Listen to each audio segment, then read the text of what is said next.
Mother Teresa devoted her life to serving God by caring for some of the world's poorest and most destitute people. She witnessed some of the worst human suffering on earth.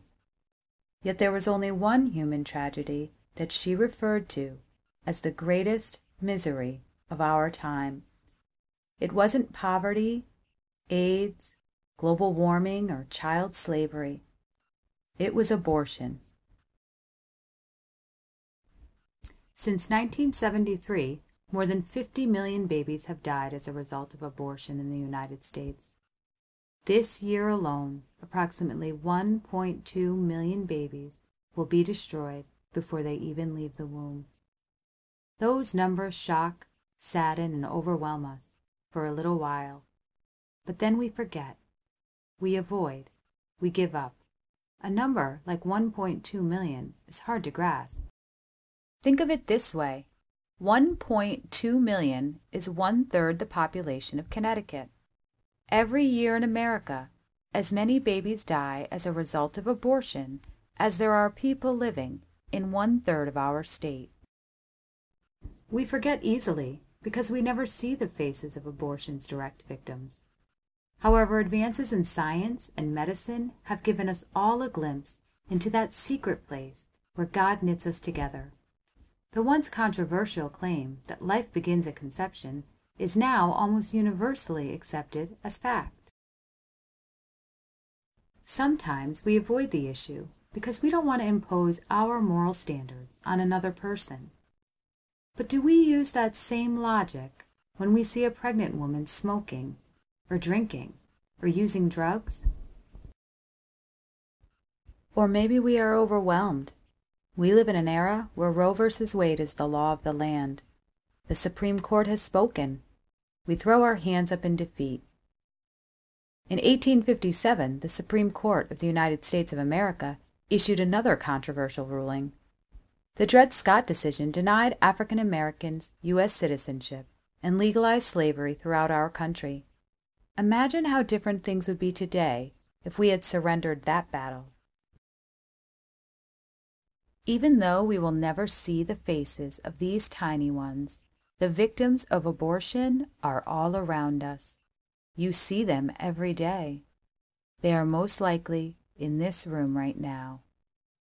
For every aborted baby, there is a woman who lives with the consequences of having sacrificed the life of her child. Approximately 1 out of every 3 women in the United States has had an abortion, each living with the emotional, psychological, and spiritual consequences of that choice. They are women you know, women you see every day. They are your neighbors, co-workers, students, teachers, your daughters, your sisters, your friends. But you won't hear about it at the water cooler, or on the playground, or over a cup of coffee. Because while death silences abortion's first victims, confusion, grief, regret, and shame silence its second victims.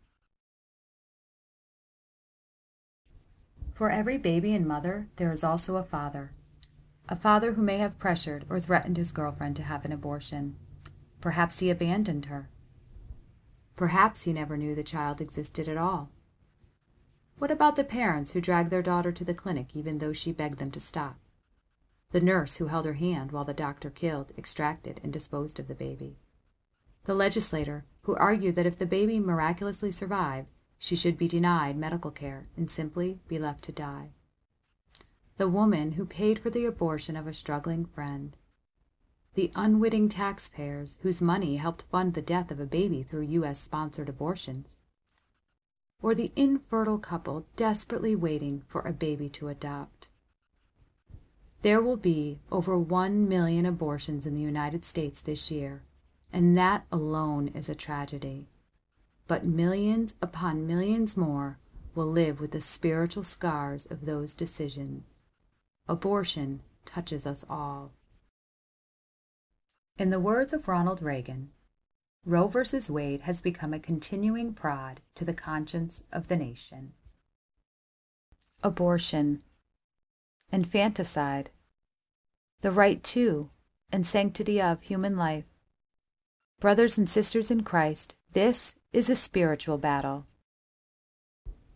And the Crisis Pregnancy Center in Unionville, Connecticut is on the front lines of that battle. For over 25 years, this nonprofit pro-life Christian agency has helped women in crisis pregnancy by providing them with the honest, accurate information and practical support they need to carry their babies to term. Their services range from providing pregnancy tests, to counseling, to adoption referrals, to clothing, furniture, and diapers for the new baby. Another service that the CPC provides is one-on-one post-abortion counseling for anyone struggling with the after effects of abortion. Thanks to the generous support of organizations and individuals, all services at the Crisis Pregnancy Center are free of charge. Since its first year in 1983, the Crisis Pregnancy Center has helped over 1,000 babies come into this world. We thought you might like to know how they are doing. As of the Crisis Pregnancy Center's 25th anniversary, here's what those babies have been up to. 160 gave mom their very first smile. 207 took their first step. 349 learned to read. 411 went to kindergarten. 360 learned to ride a bike. 732 graduated high school. 8 have completed law school. 25 are pastors, and 60 are new mothers. Remember them and know that your support makes a difference.